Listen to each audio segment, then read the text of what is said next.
Bismillahirrahmanirrahim. Assalamualaikum warahmatullahi wabarakatuh.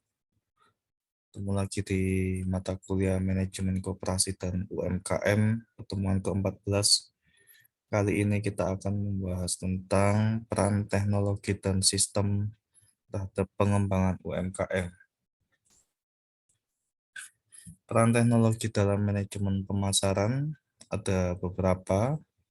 Yang pertama, promosi bisa melalui email, website, mailing list, chat, dan sosial media yang selama ini sudah kita tahu dengan istilah di dunia digital marketing. Kemudian selanjutnya menyediakan data dan informasi tentang target pasar yang dituju. Kita semuanya bisa mendapatkan data tersebut dari teknologi dan bisa kita petakan mana target pasar yang nomor satu potensial, kemudian yang kurang potensial di mana.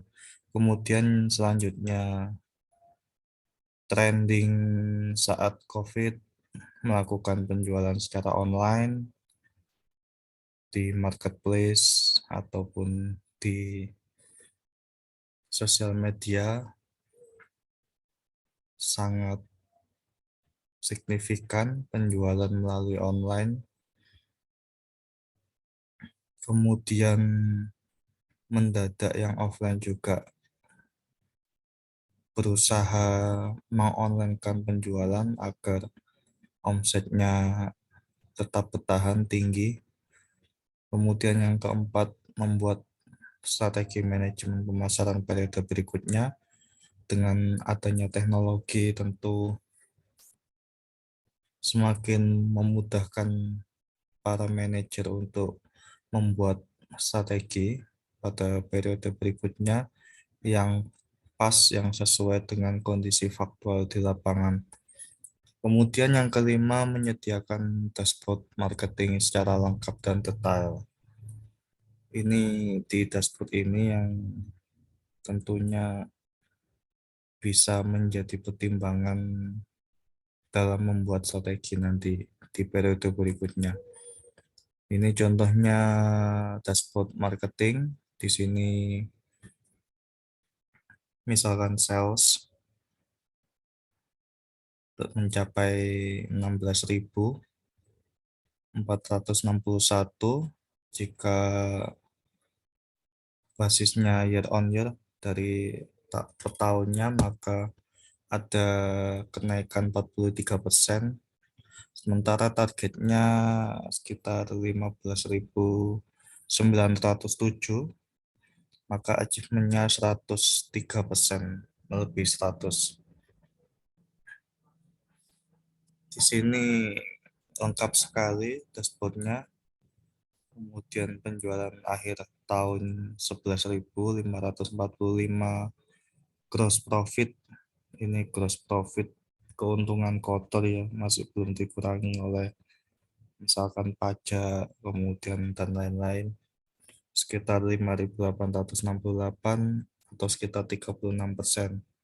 Di sini juga ada sales, pertumbuhan penjualannya dari per bulan, naik, naik, naik, turun, turun, naik, turun.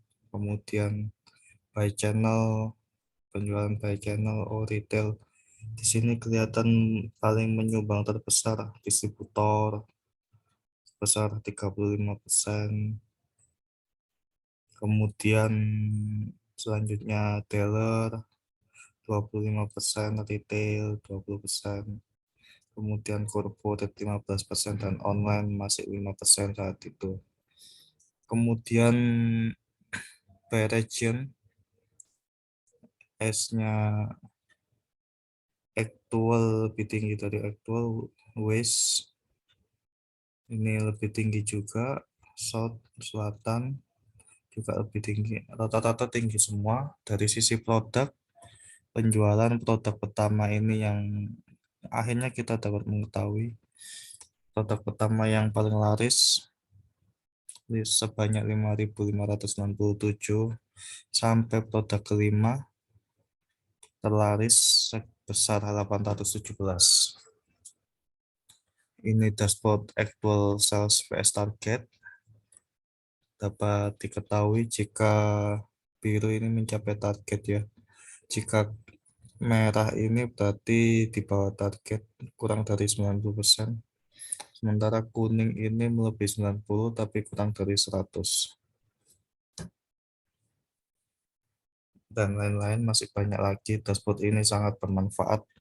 Tentunya ini juga dapat kita ketahui dengan adanya teknologi. Kita tidak bisa membuat dashboard tanpa adanya teknologi. Kemudian peran teknologi dalam manajemen produksi, yang pertama mempercepat produksi barang. Jadi ketika ada pemesanan, ada order, maka bagaimanapun caranya harus segera diproduksi dengan cepat. Dan yang kedua, meminimalisir produk gagal. Jangan sampai ada kesalahan, kegagalan dalam membuat produk karena itu merupakan bagian dari kerugian perusahaan. Kemudian yang ketiga, mengetahui tren produksi yang diminati konsumen. Jadi kita tahu produk mana yang best seller sampai yang tidak terlalu diminati oleh konsumen. Kemudian yang keempat, membuat strategi manajemen produksi pada periode berikutnya. Kemudian menyediakan dashboard production secara lengkap dan detail. Di sini contohnya ada dashboard. Nah, ini ada top 5 produk. Produk yang pertama tertinggi flat 47 inch ya, dengan harga $375 dan terbanyak terjual sebanyak 2.212. Sampai kemudian laptop, kemudian yang ketiga soundbar, yang keempat flat 55 inch, dan yang kelima DLSR. Kemudian return item by reason, ini kelihatan per produknya. Jadi paling misalkan penjualan tertinggi di bulan Juni 2015, maka di sini yang ungu ini berarti flat ini ya, flat 47 inch, kemudian tuh hijau laptop, kemudian biru soundbar.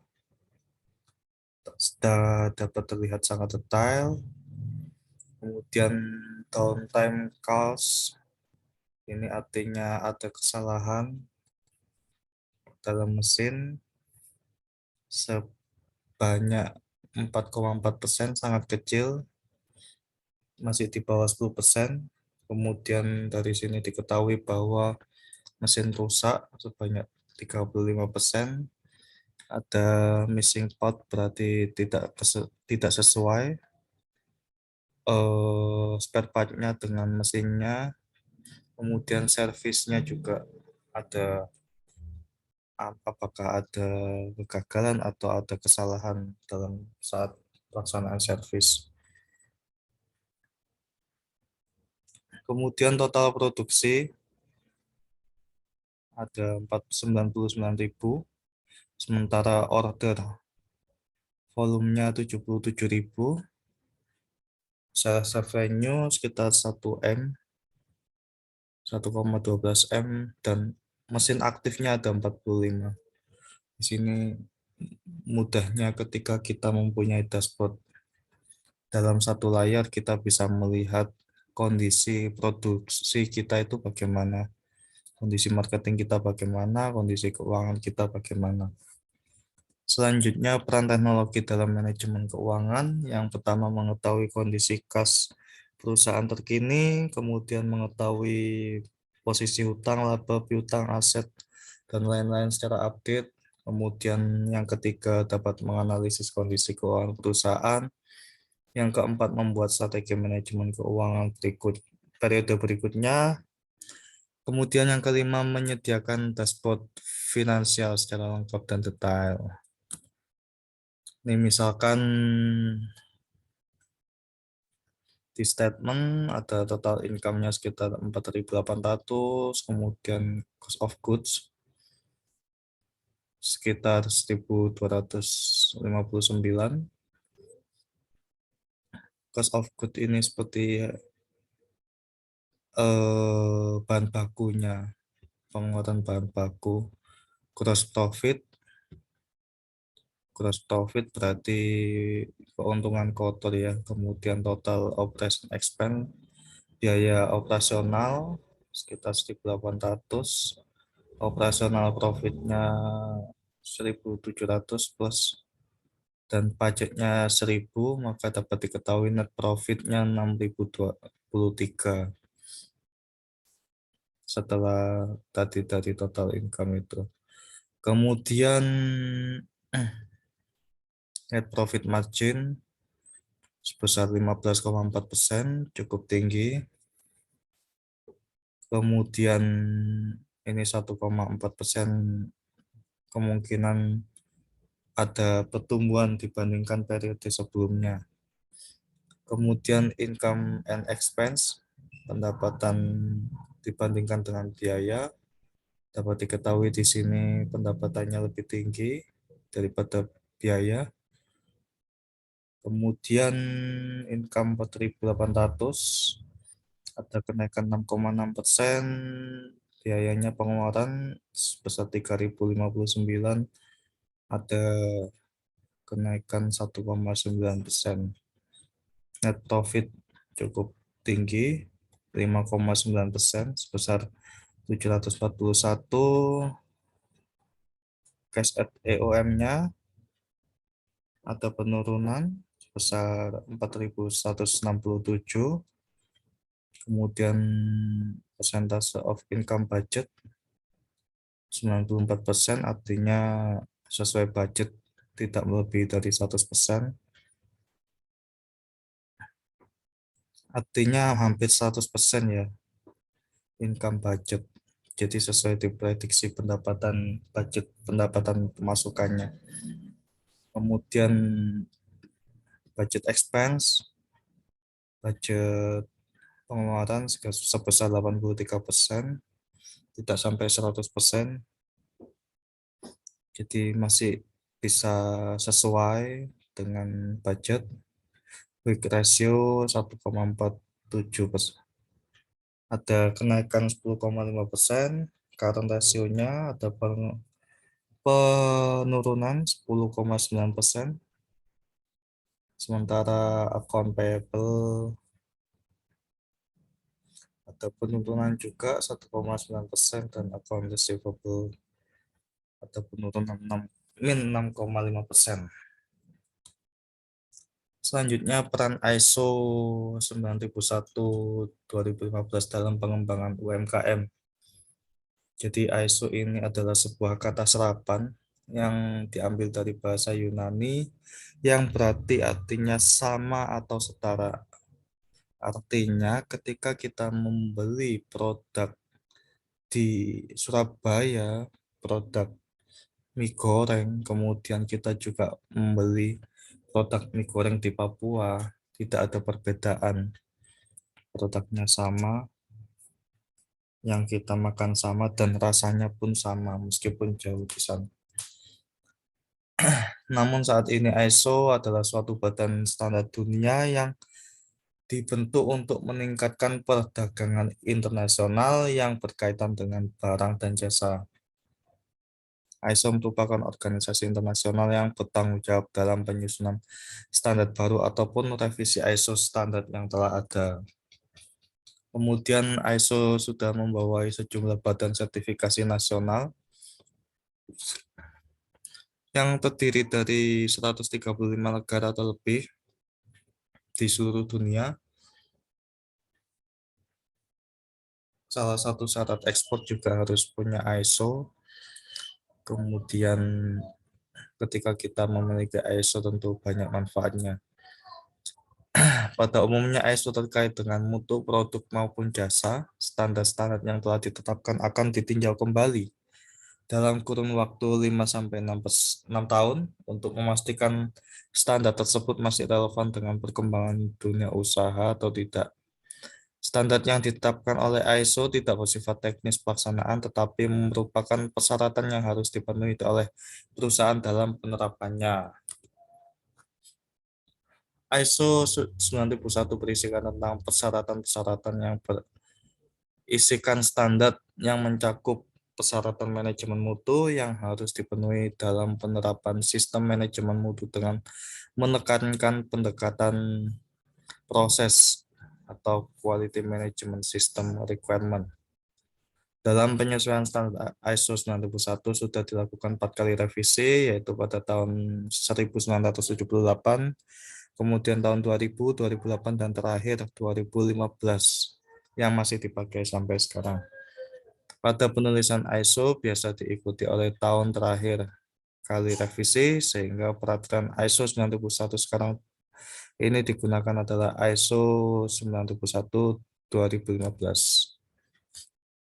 Terdapat 10 klausul yang harus disiapkan dalam ISO 9001 2015. Yang pertama, ruang lingkupnya.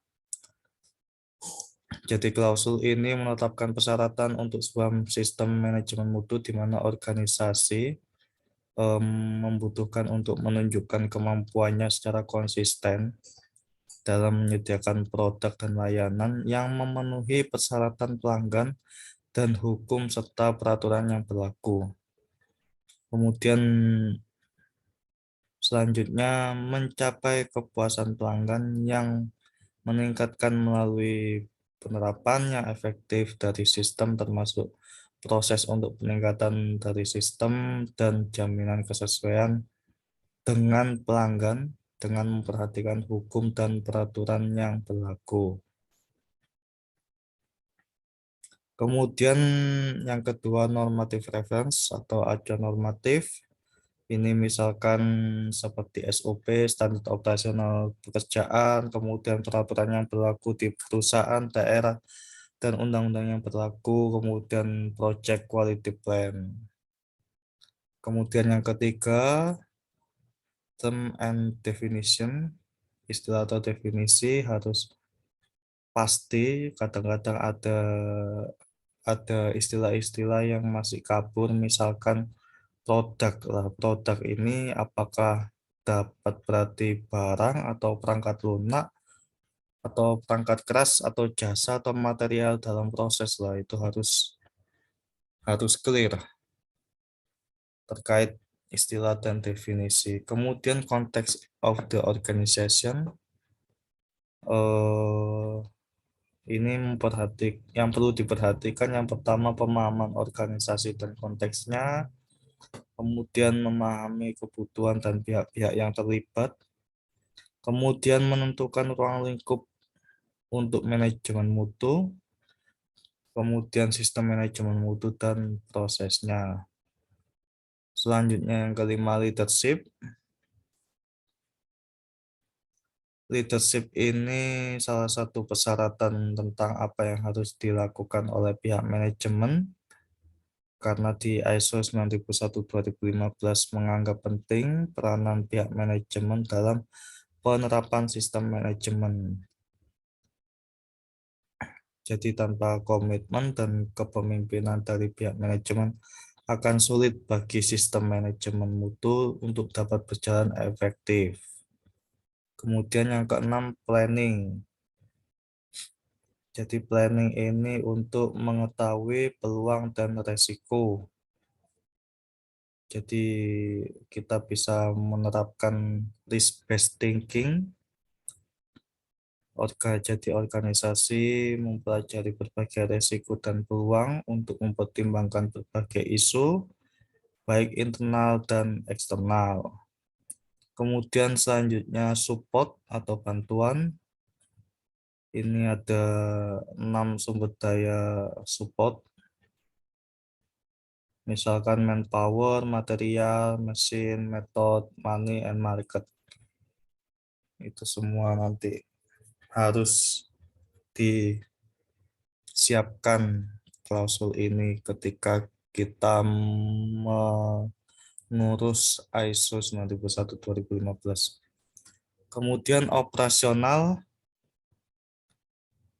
Jadi dalam operasional ini merencanakan hal-hal seperti apa persyaratan produk dan pelayanannya, kemudian apa kriteria proses yang harus dipenuhi, apa saja dan bagaimana sumber daya yang diperlukan, kemudian bagaimana pengendalian proses yang dilakukan. Itu semua 4 pertanyaan harus bisa terjawab dalam proposal pengajuan sistem ISO ini.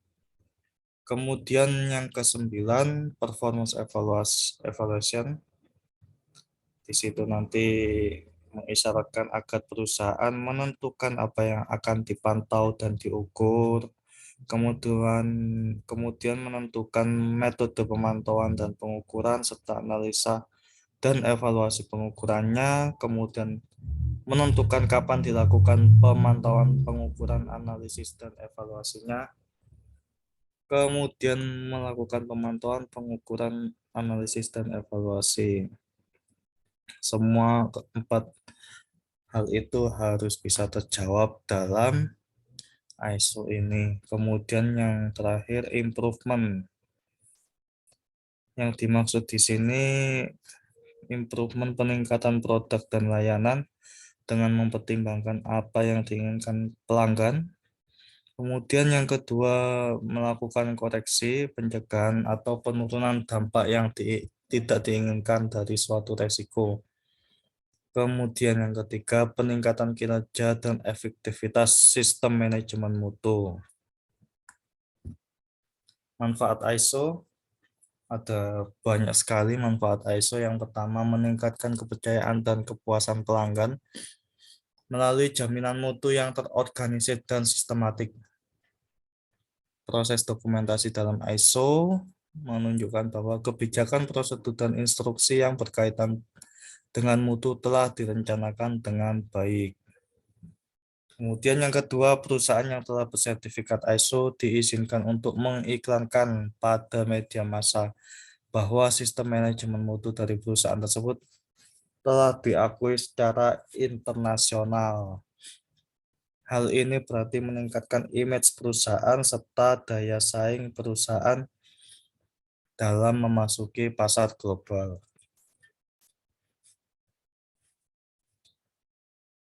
Kemudian yang ketiga, audit sistem manajemen mutu perusahaan yang telah memperoleh sertifikat ISO dilakukan secara periodik oleh register dari lembaga registrasi sehingga pelanggan tidak perlu melakukan audit sistem mutu lagi. Hal ini akan menghemat biaya pelanggan dan mengurangi duplikasi audit sistem mutu oleh pelanggan. Yang keempat, perusahaan yang telah memperoleh sertifikat ISO secara otomatis terdaftar pada lembaga registrasi, sehingga apabila pelanggan potensial ingin mencari pemasok bersertifikat ISO akan menghubungi lembaga registrasi. Jika nama perusahaan itu telah terdaftar pada lembaga registrasi bertaraf internasional, maka hal itu berarti membuka kesempatan pasar baru. Kemudian yang kelima, meningkatkan mutu dan produktivitas manajemen melalui kerjasama dan komunikasi yang lebih baik, sistem pengendalian yang konsisten, serta pengurangan dan pencegahan pemborosan karena operasi internal menjadi lebih baik. Yang keenam, terjadi perubahan positif dalam hal kultur mutu dari anggota organisasi oleh karena manajemen dan karyawan terdorong untuk mempertahankan sertifikat ISO yang umumnya hanya berlaku selama 3 hingga 5 tahun. Kemudian peran sistem jaminan halal dalam pengembangan UMKM banyak sekali. Yang pertama, perusahaan memiliki pedoman dalam menjaga kesinambungan proses produksi halal. Yang kedua, menjamin kehalalan produk selama berlakunya sertifikat halal MUI. Yang ketiga, memberikan jaminan dan ketentraman batin bagi masyarakat. Keempat, mencegah terjadinya kasus-kasus yang terkait dengan penyimpangan yang menyebabkan ketidakhalalan produk terkait dengan sertifikat halal. Yang kelima, menghindari kasus ketidakhalalan produk bersertifikat halal. yang menyebabkan kerugian perusahaan. Keenam, meningkatkan kepercayaan konsumen atas kehalalan produk yang dikonsumsinya. Ketujuh, membangun kesadaran internal halal perusahaan untuk bersama-sama menjaga kesinambungan produksi halal. Kedelapan, reward dari lembaga eksternal, memperoleh dan mempertahankan sertifikat halal dan pengakuan masyarakat custom dalam bentuk customer satisfaction, kepuasan pelanggan. Ada 13 komponen sistem manajemen jaminan halal yang harus disiapkan untuk proses sertifikasi halal. Yang pertama, kebijakan halalnya harus disiapkan, kemudian panduan halal, kemudian organisasi manajemen halalnya juga ada, kemudian SOP-nya bagaimana harus dijelaskan, acuan teknisnya turunan dari SOP, kemudian sistem administrasi, sistem dokumentasi, kemudian sosialisasi, pelatihan, komunikasi eksternal dan internal, audit internal juga harus ada, kemudian tindakan perbaikan, improvement, dan yang terakhir kaji ulang manajemen. 13 komponen ini harus ada semuanya sebelum didaftarkan proses sertifikasi halal.